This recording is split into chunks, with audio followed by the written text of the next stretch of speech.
Guys ever play golf? Sometimes.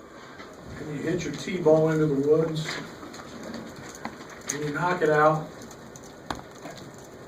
at about 175 in, hit your 7-irons about 2 feet, make the putt, and get your par and move the hell on. That's what today was. You don't draw pictures, but we got that thing in the left-hand column, and we haven't been in that situation, having to lead and having to protect it, and sometimes until you go through it, it was a challenge. Give UNLV a lot of credit. Their best offense is literally offensive rebounding, throwing it on the glass and go to get it. We knew that. They're plus 11 in their wins, and something we didn't handle really all day. But really proud of Samba. I think we saw a little bit about what he can do and can grow into. Really proud of Dre. Get that kind of production off your bench. We knew Trent was somewhat gimpy. We did nothing on Thursday. We just had a slight walkthrough on Friday. We were tired basketball team coming back after Ohio State. But we found a way. We got it in the left-hand column. Times we ran good offense. Sometimes we were a little too unselfish. But win's a win. Wish UNLV the best. And not very often do you turn it over 20 times and give up 20 offensive rebounds and win. But we found a way today. Brett, common wisdom was that Samba was going to redshirt, and then he played in a game. And today he looked like a basketball player. At what point did he start looking like he knew what he was doing to you? Well, I've never thought one second about redshirting. I think that it's to his credit he's kept working. I felt good about the matchup today. They have a tremendous runner at the 5 spot, and I felt he could negate that. He's been better in practice. He did a great job in the first half protecting the rim, which was very nice to see.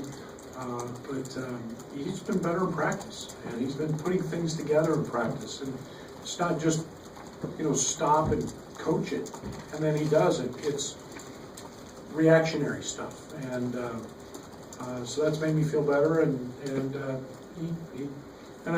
We knew they would hedge ball screens on our guards, and him getting to the rim, we felt like we could get a couple easy baskets, and we did that early, and then we kind of quit looking for him. Brad, was Adonis available, or was this just a matchup thing? And what does Samba give you when he is on the court?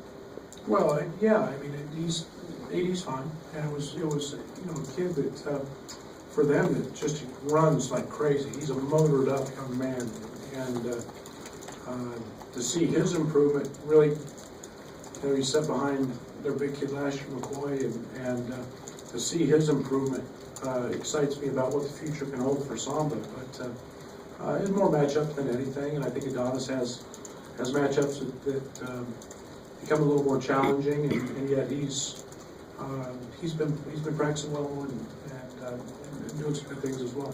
What does Samba give you? Oh, Samba, gives us rim protection. He gives us a runner. I think we feel comfortable with him rim rolling and finishing. Now, I will say I was shocked as heck to see him fake the handoff in the pinch post, turn down the lane. That's usually something Georgie does. But,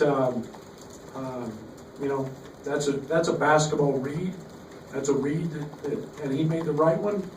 So, gosh, maybe we're developing an offensive threat there. But yeah, he can give us a lot of things.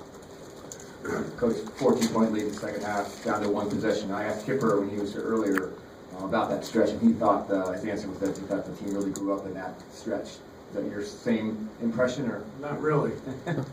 I don't know. It's you have to take charge in those moments. You have to have somebody to take charge. I thought Dre did that for the most part. And again, there was a timeout. He made a bad play. He drove it and threw it to Georgie at 2 feet, and they blocked the shot with no time, hardly off the clock. Dre was in the timeout huddle, accepting that, my fault. You've got to want the ball in those situations. You've got to know when you're going to get fouled. I thought Georgie was tremendous in that sequence. He gives us another ball handler. They didn't guard him. Stepped up and made both free throws. We experienced that last year, and I do think we may have grown up this year and found Dre and Io and Georgie were comfortable. Kip put Trent in a really, really bad spot. Nobody was guarding Kip. And he threw the ball to Trent, and Trent wasn't expecting. He was breaking to the sideline doing what he was supposed to do, and then Trent made a great play just to keep it alive. But we've got to want when you're a player, you want to thrive in those situations. And that's my fault. We got to do a better job. We haven't worked on it enough, and I've got to help them there. So you said you were surprised when Samba faked the handoff. What does that kind of say about his basketball IQ and how that's starting to develop for him? I think it's probably that he's paid attention in practice, that he's starting to know what to look for. And, one of the best things we do is what we call the two-man game off the backside of that. And teams, we haven't been as efficient in it this year as we have been. And one of the things that's happened is you've got to make that read. And when the defense jumps outside the paint to help on the handoff, you got to be able to fake that handoff and turn to the middle. And that's what's there is a dunk. And we've got to continue to read that and add that piece of the puzzle to that part of what we do offensively. So I'm ecstatic with him doing that. It's a really good field play, and hopefully he'll continue to grow in that area. Brad, you talked about Andres Feliz. Just how do you feel his role is starting to fill in? I mean, now he's playing with two other kind of lead guards. What have you seen kind of development-wise from him? Yeah, I had a long talk with Dre after we got back, and it's his maturity and his experience we need, and yet. The thing that I'm probably as happy about, you guys all worry about who I start. You get that production from him off the bench and Samba off the bench, that's a really good day off your bench. And that's productivity, and that's a great feeling as a coach. Told him his minutes weren't going to change. And then, he tries so hard to do what I ask and to do what needs to be done to win. And he's having to change one of his strengths, which is getting the ball to the rim and scoring. And he's had a few blocks and so on and so forth. Today, he got it there, made the right plays, and he also sprayed and drew the defense and made a lot of really good passes. We probably overdid it some, but in his case, he's so efficient. He's a very, very good mid-range shooter. He's going to make an occasional three. But I thought today he just did everything that we needed to do and looked like a veteran player who's a lead guard and been in those shoes before. Given the way the last 3 games have gone, did you guys feel like you needed this win maybe more so than some of the previous games this season? And is it kind of like a shooting slump when you get one, you feel like maybe they can start going from there? Well, I told our team this today, shoot around, and I think one of the great things about this game is the feeling you have in a locker room after. And it's kind of the champion's locker room. Those feelings are so powerful. And we can say what we want about the Mississippi Valley State, we were dead to the world that day. We were just kind of blah after the game. And winning is not easy. And yet you've got to have those emotions in a locker room that you're proud of and that you feel that. And everything else, everything you do, practice, off the court, academically, puts you in a position to enjoy those moments in the locker room. So today was big. That was an excited locker room. And, you can never take winning for granted. It's hard. And when you've been in the grind that we've been in, and very few teams have this year, nationally. When you've been in that grind, we've had to overcome some things, and adversity-wise and challenges, but I'm ecstatic for our young men that was a happy locker room. Hopefully, that continues. We can continue to, and we needed a hard game. We needed to get, we didn't need a Mississippi Valley State or the Evansville game where it was a blowout. We needed a hard game to figure some things out, and I'm ecstatic for that locker room. Coach, you talked about the need for confidence, know that you like swagger. With that in mind, were you cool with the Samba finger wag? Oh, that was big time. And I mean, that's fun. I mean, it's, some people look at that stuff as taunting or whatever, and, I think one of the dumbest rules we have is, letting kids not enjoy moments on the bench. And that's, probably 40 times a game we get people telling us to sit down. The game's about enthusiasm, it's about energy, it's about fun, kids enjoying those moments. And that little moment was pretty cool. I'm happy for him.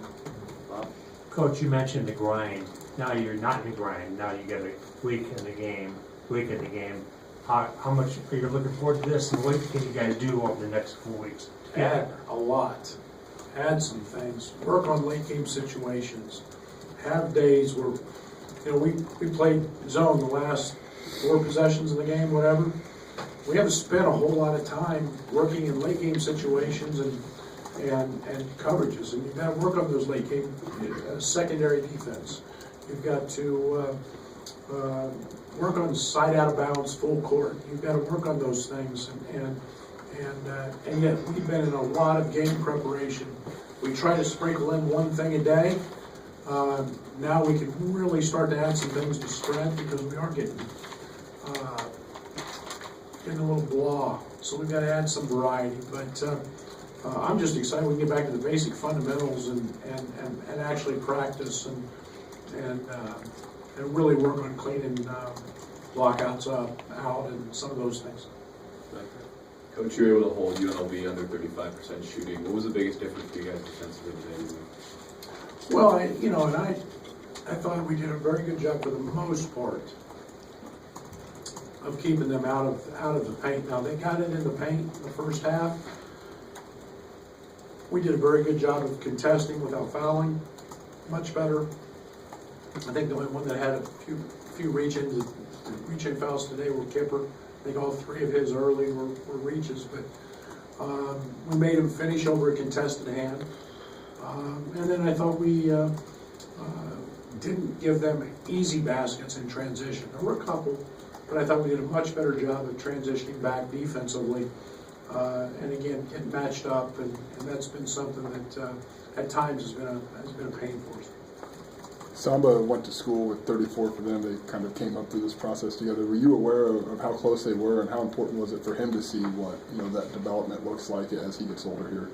One of the assistant coaches at UNLV, Joe Esposito, I've known Joe forever, and was many years with Tubby and Tubby Smith, and talking, he just rants and raves about that young man and how hard he works. He lives in the gym, and some of those same things are happening with Samba. He's growing into a work habit and a work ethic, and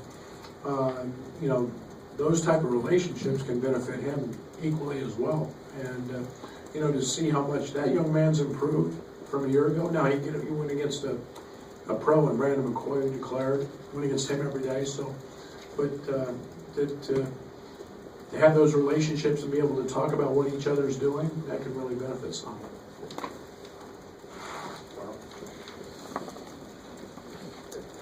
Would you like to talk about the reunion and Coach Henson, and will the team have an opportunity to visit with any of Yeah, those they're people? back there now. And I think the one thing that drew me to this program, it's always, there's very few programs in the country that have the prestige, the history, the tradition that this one has.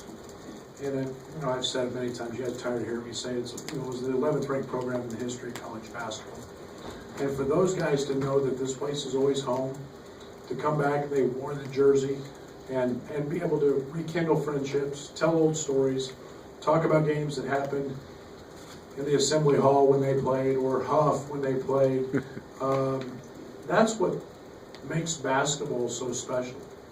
And for our players to know that they can walk in there, and when their time is up and their jersey is not being worn anymore, and have those relationships and brotherhood that they have, that's family.